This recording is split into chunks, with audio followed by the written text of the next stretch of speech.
दुःखेष्वनुद्विग्नमनः सुखेषु विगतस्पृहः वीतरागभयक्रोधः स्थितधीर्मुनिरुच्यते। बुरा होने पर जिसके मन में दुख पैदा न हो, अच्छा होने पर जो मन भी शांत रहे, खुशी से पागल न हो, गुस्सा, डर या प्रेम, जो सब कुछ एक ही भाव से एक ही जैसे देखता हो, उसकी बुद्धि स्थिर रहती है और वही मुनि या योगी कहलाता है। अच्छी खबर पे खुश हो जाना, बुरे पे उदास, ये तो स्वाभाविक ही है। अगर किसी जानवर को भी आप कुछ खाने को देंगे तो वो खुश होगा, छीन लेंगे तो उसे बुरा लगेगा। लेकिन इस सब से जो ऊपर उठ जाता है, अलग अलग अवस्थाओं में भी वो अपनी स्वयं की हालत नहीं बदलता, मतलब उसकी बुद्धि स्थिर है, यानी वो मुनि है, वो योगी कहलाने के लायक है।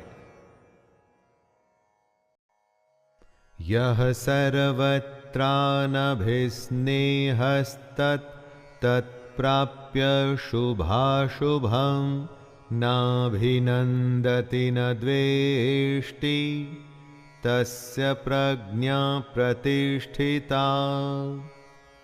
जिसमें लगाव नहीं है, शुभ हो या अशुभ, अच्छा या बुरा, जो दोनों को एक जैसे देखता है, वही अपनी बुद्धि को स्थिर रखता है।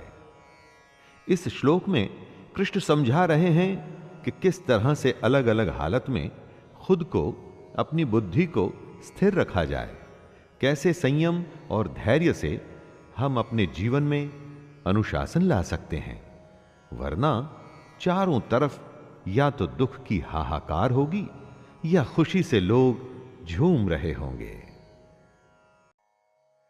यदा संहरते चायं कूर्मोऽङ्गनीव सर्वशः इन्द्रियाणीन्द्रियार्थेभ्यस्तस्य प्रज्ञा प्रतिष्ठिता। कछुआ जिस तरह से सब ओर से अपने अंगों को समेट लेता है, वैसे ही जब पुरुष इंद्रियों के विषयों से इंद्रियों को सब प्रकार से हटा लेता है, तब उसकी बुद्धि स्थिर होती है। यानी दुनिया में रहकर भी दुनियादारी से बचना ही बुद्धि को स्थिर करना है।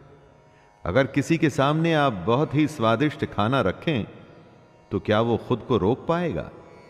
किसी के सामने आप महंगे आभूषण या डिजिटल गैजेट्स रखें तो क्या वो स्वयं पर कंट्रोल कर सकेगा? ना, ये संभव नहीं है दोस्तों। इसको जो संभव कर दे, उसी की बुद्धि स्थिर होती है।